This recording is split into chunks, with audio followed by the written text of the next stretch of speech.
November 2nd, 1917, Britain's Foreign Secretary Arthur Balfour wrote a letter that would set off a conflict still being fought more than 100 years later.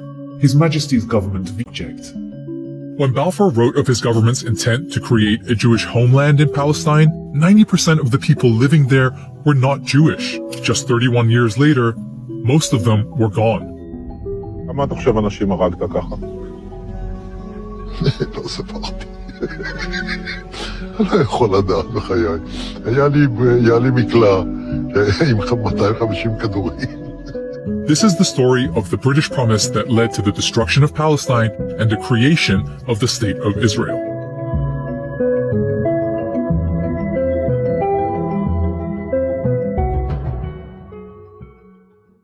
Let's start with the obvious question.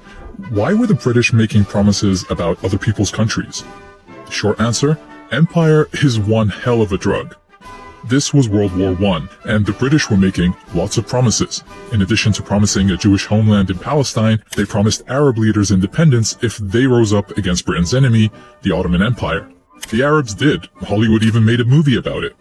Arabia's for the Arabs now. That's what I've told them anyway. That's what they think. That's why they're fighting.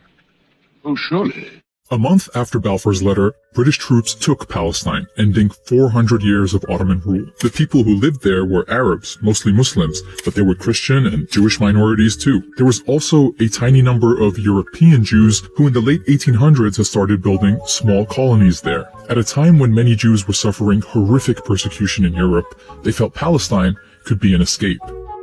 The idea of building up a Jewish presence in Palestine became known as Zionism, but it stayed a fringe movement among European Jews. Many of them felt they shouldn't have to leave their countries to avoid persecution. But Zionism as a political movement took a big step forward with an Austrian man called Theodor Herzl. And this guy is a very important name in this story. In 1896, he published Der Judenstaat, or in English, the Jewish State.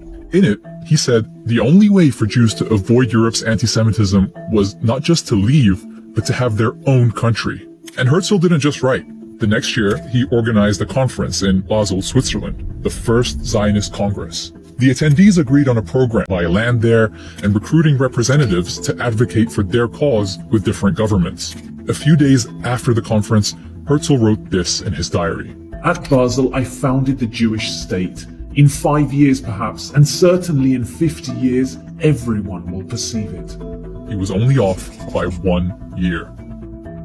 Okay, so that is a lot of history, but it's important because the Zionist movement is a critical part of the story going forward. Especially after it found a friend in the British government, where a lot of high-ranking officials supported Zionism, sometimes for unexpected reasons. Prime Minister Lloyd George, for example, was a Christian zealot who believed gathering the Jewish people in Palestine would bring Jesus Christ back to earth. Others, like Balfour, believed that getting the Jewish people out of Europe and into their own country would be a good thing. Herzl was pretty visionary when he wrote that the anti-Semitic nations will become our allies. Meanwhile, the Zionists assured Britain that their future country would be a reliable ally. So that's the backstory of how European anti-Semitism, Zionism, and British imperialism all led to the Balfour Declaration, this British promise to build a homeland for Jews in Palestine. Now we're going to look at how Britain did that.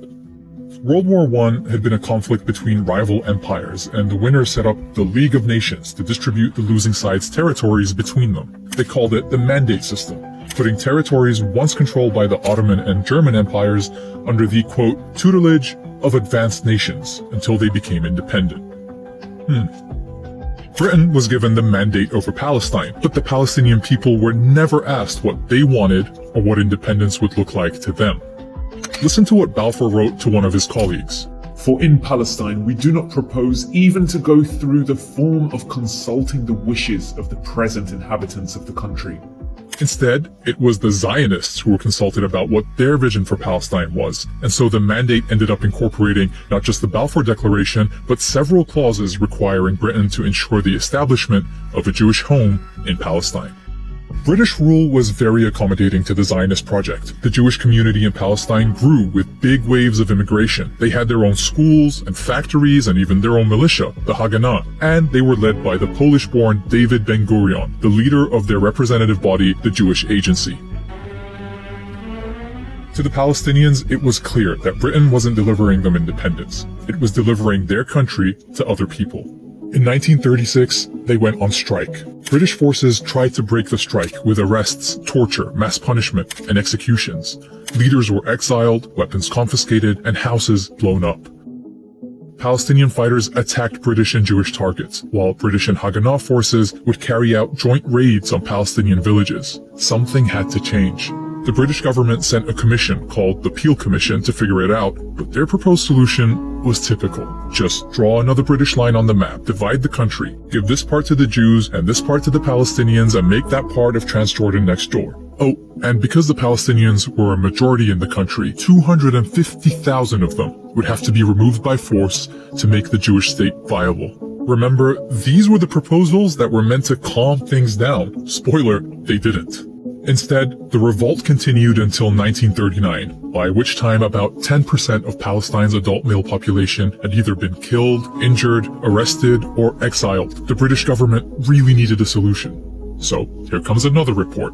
The Commission is studying the 20-year-old Jewish settlements in British-mandated Palestine. The 1939 White Paper created a conflict between the British and the Zionists for the first time, because it rejected partition and said the solution was for Palestine to gain independence within 10 years, with everyone living there sharing it together. Crucially, it also imposed severe limits on Jewish land purchases and immigration. To the Zionists, this felt like a betrayal. In response, some set off bombs across the country, killing dozens of Palestinians. But soon, everyone was distracted by something much bigger. More than 60 million people were killed in World War II, including 6 million Jews murdered in Nazi death camps. Jewish survivors fled Europe, with a large number of them trying to find safety in Palestine despite the British limit on Jewish immigration. This set off a more direct confrontation between the Zionists and the British, with Palestinians often targeted as well. The Zionists knew two things. Militarily, they were stronger than the Palestinians, and Britain was exhausted by World War II, so it wouldn't have the stomach to keep fighting in Palestine.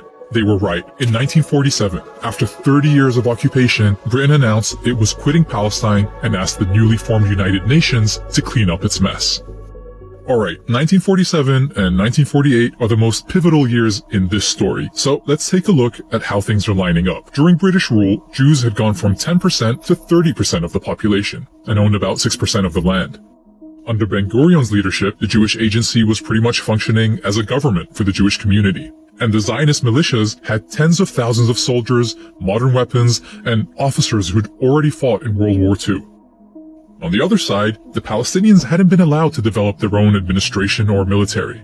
But as they waited for the UN solution, they were still the majority all over the country. In November 1947, the UN, then only made up of a fraction of the world's countries, voted to partition Palestine. This plan marked off 55% of the country for a Jewish state, but the UN never explained how it could be a Jewish state when half the people in its territory were Palestinian. To nobody's surprise, Palestinians, and in fact all Arabs, rejected the UN's plan. Ben-Gurion and the Zionist leadership accepted, but they saw an opportunity. With the British on the way out, the Zionists knew they would have the strongest military in Palestine. Their forces were instructed to seize more territory than they'd been awarded by the UN, and to do what was necessary to reduce the number of Palestinians in it. In cities like Haifa, the militia set off car bombs in Palestinian neighborhoods. They attacked villages and forced residents out. Haganah troops have driven the Arabs out of the beleaguered city, taking many prisoners. After inspecting parts of western Jerusalem that had been emptied of Palestinians, Ben-Gurion said, "In many Arab neighborhoods in the West, you do not see even one Arab. If we persist, it is quite possible that in the next 6 or 8 months there will be considerable changes in the country, and to our advantage."